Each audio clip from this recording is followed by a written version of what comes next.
C'était le 7 juillet 1911. Un objet volant mystérieux survole pendant près d'une heure le ciel d'Antananarive. L'étonnement était sûrement au rendez-vous chez les ouvriers de la gare de Souarane, dont la construction fut achevée un an plus tôt, ou encore pour les amoureux transis qui flâna du côté d'Andoual. Certains ont même sûrement été pris de panique à la vue de cette chose informe qui faisait un bruit assourdissant. Était-ce un animal? Peut-être un oiseau? Rien de tout cela, c'était tout simplement le premier avion qui plana dans le ciel d'Antananarive. À son bord, un certain Jean Raoul. Jean Raoul était un administrateur colonial français. Il était adjoint aux affaires civiles auprès du gouverneur général de Madagascar de l'époque, Albert Piquet. C'était d'ailleurs ce dernier qui l'envoya passer son brevet de pilote à Paris afin d'organiser le service aéronautique de Madagascar. À l'époque, pour passer son brevet de pilote, il fallait monter à bord d'un avion qui était assez rudimentaire et voler à 1400 mètres d'altitude et à 1800 mètres. Une fois qu'on avait fait ça, on était pilote. Brevet en poche, le téméraire Jean Raoul s'occupera lui-même de l'envoi des premiers avions vers Madagascar. Il se chargera aussi de mettre en place le premier champ d'aviation de l'île qui était situé, vous n'allez pas le croire, à Andouibé. C'était bien un champ et non une piste. Jean Raoul avait les étoiles plein les yeux alors qu'il regagnait Madagascar, avec pour ambition de créer les premières liaisons aériennes entre Madagascar et les ports de l'océan Indien, mais aussi de relier entre elles les différentes villes de la Grande Île. Arriva alors le fameux 7 juillet 1911.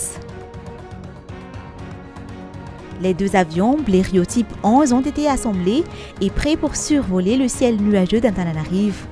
D'après le récit du journal Progrès de Madagascar, Jean Raoul est arrivé à l'aérodrome d'Andouibé vers 7h du matin. Il monta dans l'avion vers 7h30 sous le regard d'une cinquantaine de personnes. Le décollage a été un succès. Raoul prit la direction du palais de la reine, puis a sillonné au-dessus de nombreux villages du côté de l'Ikoupe. La population qui assistait au spectacle fut ébahie. Après environ 1 heure de vol, l'intrépide aviateur est revenu à Andouibé, mais c'est là que les choses se sont corsées. Alors j'allais faire qu'effectivement, il s'est bien envolé. L'atterrissage était à refaire. Il a fait un premier atterrissage. Il s'est refait encore quelques temps plus tard. Et puis après l'envolée, toujours bien. L'atterrissage, deuxième fois, c'était encore limite. Et je crois qu'il ne s'est pas essayé pour la troisième fois. Malgré cette fin houleuse et les autres tentatives qui n'ont pas connu le succès espéré, ce premier vol restera dans l'histoire. Parce que c'était une première, non seulement à Madagascar, mais aussi parmi les premiers dans le monde. Un peu plus de 10 ans plus tard, vers 1934, une stèle a été érigée à Andouibé par l'Aéroclub de Madagascar pour commémorer cet événement. Au cours des années, la stèle a disparu car la forêt a repris ses droits du côté d'Andouibé. C'est par un pur hasard que le docteur Rakutramif, ancien instructeur pilote, tomba régulièrement dessus vers les années 1960. Personne ne se souvenait de ça. Il n'y avait rien, ici c'était désert, il n'y avait pas tout ça, il y avait le village en moitié. Et on l'a retrouvé dans les années 62, 63, donc plus personne n'avait entendu parler.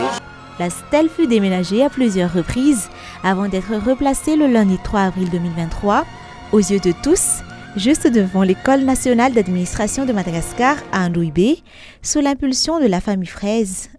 Vous avez eu l'initiative et la grandeur de restaurer cette stèle qui maintenant est posée au bon endroit, de manière visible, pour que toutes les générations n'oublient pas que l'histoire se fait encore une fois de ces personnages, de ces personnes venues d'ici ou d'ailleurs qui font que Madagascar est ce qu'il est aujourd'hui.